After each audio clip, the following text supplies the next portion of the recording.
हम हैं red network, हम करते हैं जन की बात। बल्कि शैक्षणिक तौर पे है, आर्थिक तौर पे है, आपका जातीय तौर पे है, आप उसको पब्लिक डोमेन में लाइए। लेकिन इस तरह का जुमलेबाजी और सिर्फ वोट बैंक की राजनीति अगर भाजपा करती है, अगर आर्थिक रूप से ही अगर दूर करना है लोगों की समस्या, हम तो मानते हैं हर जात में, हर धर्म में, तो आप 15-15 लाख का वादा किया था, 15-15 लाख रुपया दे दीजिए हर एक के खाता में, ऐसे ही आर्थिक रूप से मजबूत हो जाएंगे। 2 करोड़ का रोजगार का वादा किया था, सबको हर साल 2 करोड़ नौजवानों को रोजगार दे दीजिए, वो इसी हिसाब से अपने पैरों पर खड़े हो जाएंगे। तो ये कर दीजिए, आर्थिक रूप से दिक्कत जो है वो दूर हो जाएगी। लेकिन अपना वादा को पूरा नहीं करना, लोगों को गुमराह करना, फिर से उल्लू बनाना, ये बीजेपी के लोग फिर से उसी षड्यंत्र में लगे। अच्छा, महागठबंधन की बैठक जो थोड़ी देर में होगी, उसका क्या एजेंडा है, क्या तय करेगा? या सिर्फ ये अरे कोई भी बैठक होता है तो गठबंधन की मजबूती के लिए ना होता है, आगे क्या रणनीति होगी, कैसे आगे बढ़ेंगे, इकट्ठे चलेंगे, सीट पर भी विचार होगा, फाइनल तो तरह की बातें होती है। आपके सहयोगी जीतन राम मांझी ने स्वागत किया है केंद्र सरकार के फैसले का, आप खुल करके हमने उनका बयान नहीं देखा है, हमने उनका बयान नहीं देखा, हम अपनी बात कह सकते हैं, हम अपनी बात कह सकते हैं। जी एक बात बताइए कि क्या यह जो 10% का गरीब सवर्णों को आरक्षण की बात की जा रही है, इससे कमंडल के बीच में लड़ाई छेड़ी जा रही है फिर से? अब देखिए, हम इस पे अभी कुछ टिप्पा टिप्पणी नहीं करना चाहते हैं, लेकिन पहले भी शायद 92 में भी ये बात आई थी, इंद्रानी 9 बेंच की जो जजमेंट जो आया था, उस समय भी नरसिम्हा राव जी के टाइम में ये सारी बातें आई थी, तो उस समय कोर्ट ने खारिज करने का काम किया। तो ये सारी चीजें हैं, इसमें हम लोग देखेंगे कि क्या क्या किया जाएगा। अभी तो आप लोगों ने डिटेल में देखा नहीं है कि किस प्रावधान के हिसाब से किया गया है, संविधान में संशोधन किया गया है कि नहीं किया गया, ये सारी चीजें वो देखा जाएगा। लेकिन हम लोगों का जो मांग है, आप देखिए ना, आरक्षण जो इशू है वो गरीब पिछड़े जो सदियों से सताए गए हैं, जिनका शोषण होता रहा है, उनके मान सम्मान में, उनको बराबरी में लाने का एक मौका था, उनकी भागीदारी हो उस चीज के लिए। अगर आर्थिक रूप ही अलग है, आर्थिक रूप से करना तो भैया 15 लाख रुपया दे दीजिए, कौन मना किया? अब 2 करोड़ नौजवानों को रोजगार दे दीजिए, बात खत्म हो जाएगी। अब गरीबी जहां तक है, गरीबी तो है ही, कौन मना कर रहा है, इसे कौन इग्नोर कर रहा है?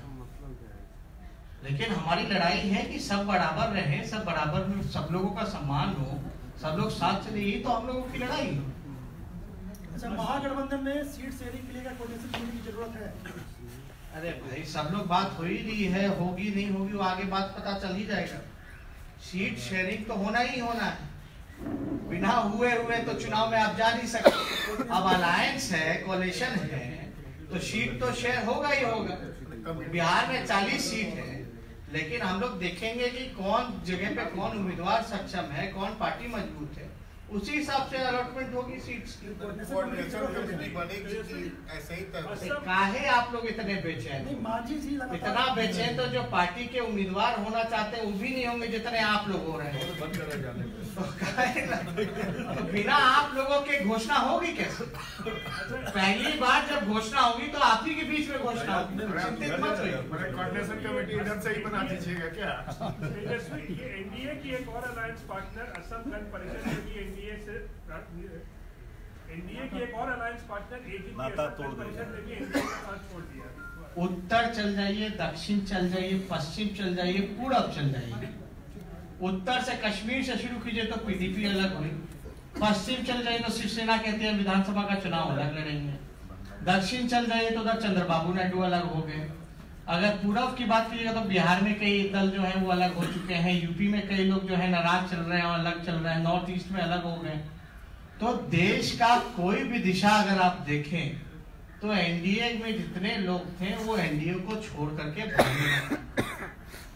तो देखिए, लोगों का मूड जो है, देश का जो मूड है, लोग चाहते हैं कि जिन्होंने अच्छे दिनों का वादा किया और बुरे दिन ले आए, उन लोगों को सबक सिखाना है। जिन लोगों ने सिर्फ और सिर्फ जुमलेबाजी और धोखा देने का काम किया, चाहे किसान हो, नौजवान हो, सभी लोग को धोखा देने का काम किया, उसको नहीं चाहती है कि दोबारा वो सत्ता में आए। इसलिए जो भी घटक दल हैं एनडीए के, वो सब चीजों को देख रहे हैं और उसी हिसाब से जो तानाशाह रवैया भी जो है बीजेपी का, जिस हिसाब से वो रीजनल्स पार्टी को खत्म करना चाहते हैं, दबा करके रखना चाहते हैं, ये भी बहुत बड़ा कारण है। कांग्रेस की सीट से कांग्रेस की टिकट पे लड़ने वाले हैं हमारे पास कोई प्रस्ताव नहीं। आज जो जनसंवाद हुआ जिसमें कि हम लोगों ने देखा, माननीय नीतीश कुमार जी ने प्रेस कॉन्फ्रेंस की। सबसे पहले जहां तक उनकी बॉडी लैंग्वेज की बात है, क्योंकि काफी दिनों बाद उन्होंने प्रेस कॉन्फ्रेंस किया है, और जहां तक हमने उनके बॉडी लैंग्वेज को रीड किया, काफी नर्वस, काफी घबराए हुए और काफी परेशान वो नजर आ रहे थे।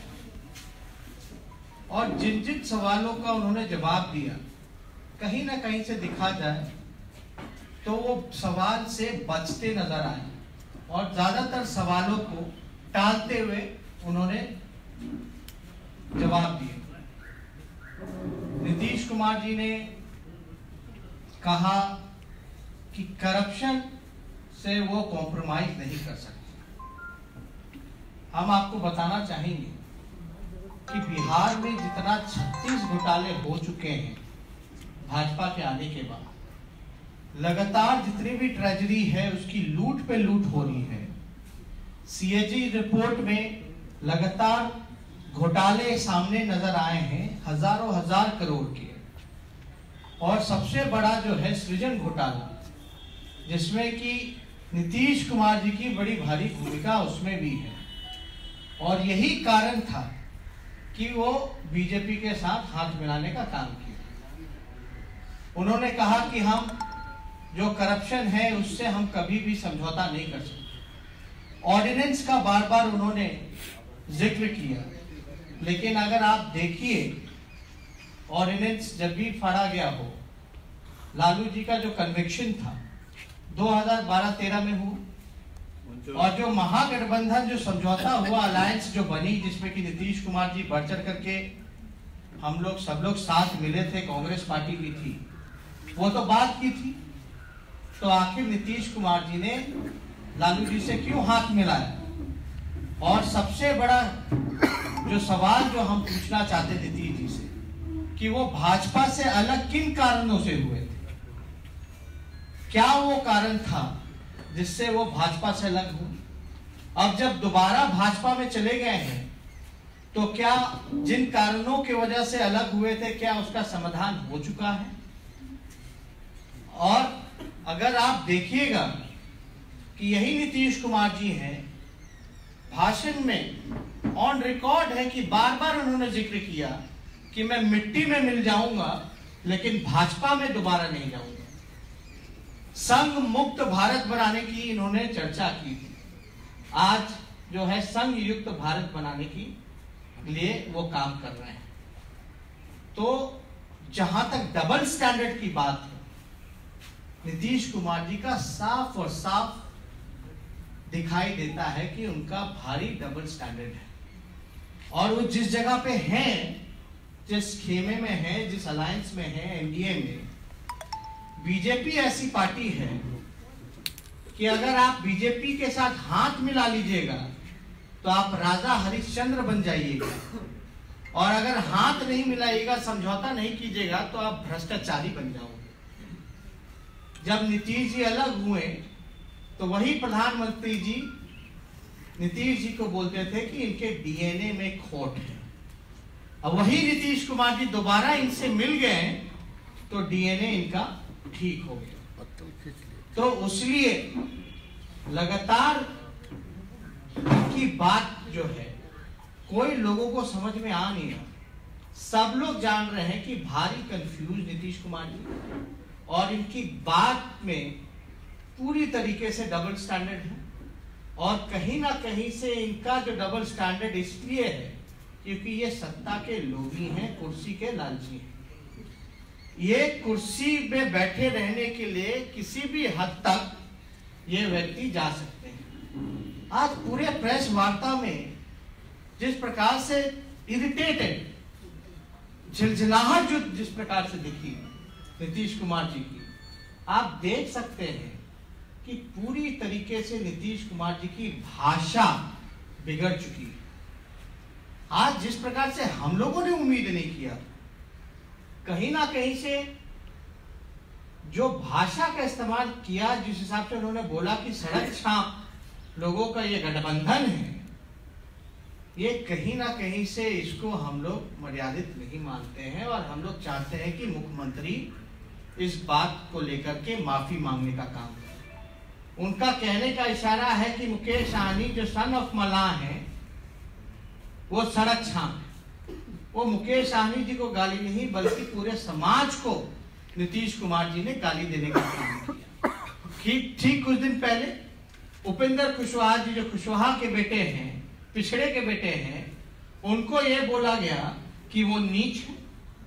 तो ये अगर आप देखिएगा कि लगातार उनके भाषा में जिस प्रकार का गिरावट आ रहा है, जिस हिसाब से उनकी बेचैनी जो हो रही है कि महागठबंधन के लोग एकजुट हो गए हैं, उस हिसाब से इनकी घबराहट बढ़ती जा रही है और ये साफ तौर पे डरे हुए हैं कि दोबारा ये सत्ता में लौटने वाले नहीं हैं। इसलिए इस तरह की भाषा का इस्तेमाल वो करने का काम कर रहे हैं और उनके प्रवक्ताओं का तो अलग ही है। और हमने तो कहा कि ए से बी पूरा एक एक शब्द नीतीश कुमार जी डिक्टेट करने का काम करते हैं। उनके इशारे पे इस तरह का बयान जो इन दिनों जो स्तर जो गिरता जा रहा है वो देखने को मिल रहा है। ये नीतीश कुमार जी का जो इंस्टीट्यूट ऑफ जो अब्यूज एंड मिसयूज है, जो एक अन्य मार्ग में स्थित है, ये वहीं से इन्हें ट्रेनिंग दिया जा रहा है कि किसको कितने मात्रा में गाली देना चाहिए, किस प्रकार से गाली देना चाहिए। लगातार आप देखिएगा करप्शन की बात करते हैं नीतीश कुमार। अगर ये सृजन घोटाला में जिस तरह से इनका नाम आ रहा था, जिस हिसाब से भूमिका आ रही थी, अगर ये बीजेपी में नहीं जाते तो शायद इन पे भी केस मुकदमा होता। और जिस हिसाब से इंस्टीट्यूशन का जिस हिसाब से दुरुपयोग किया जा रहा है पूरे विपक्षी नेताओं को लेकर के, तो ये बात को तो नीतीश जी को तो जवाब देना चाहिए ना। हमको तो दुख है, हमको तो पीड़ा थी कि नीतीश जी को सब कुछ जानते हुए भी पब्लिक डोमेन में जब बात आ गई कि सीबीआई डायरेक्टर ने जब ये कह दिया कि लालू जी को फंसाने के लिए इतना दबाव था सुशील मोदी जी का, पीएमओ के एक अधिकारी का, कि लगातार फॉलो अप लिया जा रहा था, तो उस पर कोई प्रतिक्रिया नहीं। आखिर बताना चाहिए था ना कि जब सीबीआई डायरेक्टर कह रहा है कि उस पर दबाव था नकली मुकदमा करने का, रेड कराने का, और सीबीआई अधिकारी ने तो ये भी कहा जो डायरेक्टर है कि नीतीश जी को, मुख्यमंत्री को सब पता थे कि कब रेड पड़ने वाला है। तो जिस हिसाब से दुरुपयोग किया जा रहा है, नीतीश कुमार जी इस पे चुप रहे। इससे साफ पता चल गया कि कौन कितना भ्रष्टाचारी है और कौन कितना आपका जो भ्रष्टाचार भी दिखावटी एक तरह से बनाने का काम, मतलब आप साथ नहीं दीजिएगा तो आप भ्रष्टाचारी हो जाइएगा। तो ये सारा काम जो है, नीतीश जी 3 बात कहते हैं कि करप्शन से कॉम्प्रोमाइज नहीं करेंगे। पूरे बिहार में करप्शन ही करप्शन। आरसीपी टैक्स जो हम लोग बार बार कहते रहते हैं, बिना आरसीपी टैक्स के कुछ हो ही नहीं। बिहार में कोई काम नहीं हो सकता, कोई ट्रांसफर पोस्टिंग जब तक आप आरसीपी टैक्स नहीं दीजिएगा तब तक नहीं, कोई उसका कुछ नहीं बिगाड़ सकता। और एक गौर कीजिएगा, जब भी चुनाव आता है तो जितने भी इंफ्रास्ट्रक्चर के बड़े बड़े मेगा प्रोजेक्ट्स होने होते हैं, उसी समय उसका टेंडर किया जाता है। ये सारा ये कौन सा खेल है नीतीश जी आपका कि जितने भी बड़े बड़े प्रोजेक्ट हैं, जब भी चुनाव आता है तब आप जो है इसका जो है टेंडर कराने का काम करते हो। क्या किससे वसूली कराने की बात की जाती है? नहीं की जाती है। इनके पार्टी में लगातार ये कहते हैं कि क्राइम से समझौता नहीं कर सकते। इनके विधायक लगातार जो हैं कॉन्ट्रैक्टर को धमकी देते हैं कि इतना दो। एक विधायक शराब की गाड़ी से पूरा पकड़ाया जाता है, दूसरा विधायक जो है न्यू ईयर में गोली मार करके एक हत्या कर देता है और उस पर मौन रहते हैं नीतीश कुमार। जब बिहार का डीजीपी कहता है कि एसपी उनकी बात नहीं मान रहे हैं, आज जो बिहार के राज्यपाल सत्यपाल मलिक, जो अभी जम्मू कश्मीर के गवर्नर हैं, उनका बयान आया है कि बिहार में एक दिन में जितने कत्लेआम होती हैं उतना जम्मू कश्मीर में एक हफ्ते में भी नहीं होता है। आप समझ जाइए कि बिहार के लॉ एंड ऑर्डर की स्थिति क्या है। और नीतीश जी कहते हैं कि उनका जो है करप्शन और क्राइम में कोई कॉम्प्रोमाइज नहीं कर सकते। होम मिनिस्ट्री उनके पास है। एनसीआरबी की रिपोर्ट अगर आप निकालने का काम करें तो लगातार जो है ग्राफ बढ़ता जा रहा है। थानों की बोली लगा दी गई है, नीलामी कर दिया गया है और लगातार जो है अपराधी बेलगाम घूम रहे हैं। पूरी तरीके से बिहार में अपराधियों का राज आ चुका है, बलात्कारियों का राज आ चुका है, हत्यारों का राज आ चुका है। और नीतीश कुमार जी के पास गृह मंत्रालय है, लेकिन कोई कार्रवाई नहीं की जाती है। कि पता नहीं कहां से ये कहते हैं कि पताल से ढूंढ करके लाएंगे, कानून अपना काम करेगा। अरे भाई, आप पताल में क्यों जाने देते हो अपराधी को? और अभी जो व्यवसायिकों की जिस हिसाब से दिन प्रतिदिन हत्या की जा रही है, एक जगह की वारदात नहीं।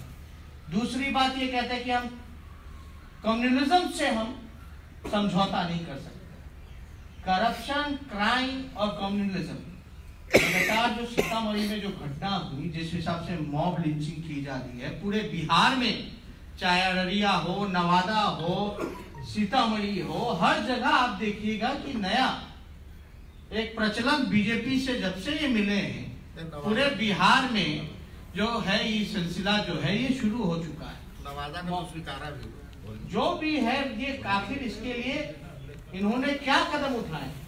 लगातार ये घटनाएं हैं जो लगातार बिहार में बढ़ रही हैं। तो नीतीश कुमार जी अब जिस प्रकार उनका ध्यान बिहार को संभालने में नहीं है, बिहार के विकास के लिए नहीं है, पूरा उनका जो केंद्रित है पूरा दिमाग जो है खाली अपना सीट शेयरिंग को लेकर के बराबर कैसे रहे, अपना जनाधार कैसे बरकरार रखें, जो कि जनाधार वो खो चुके हैं।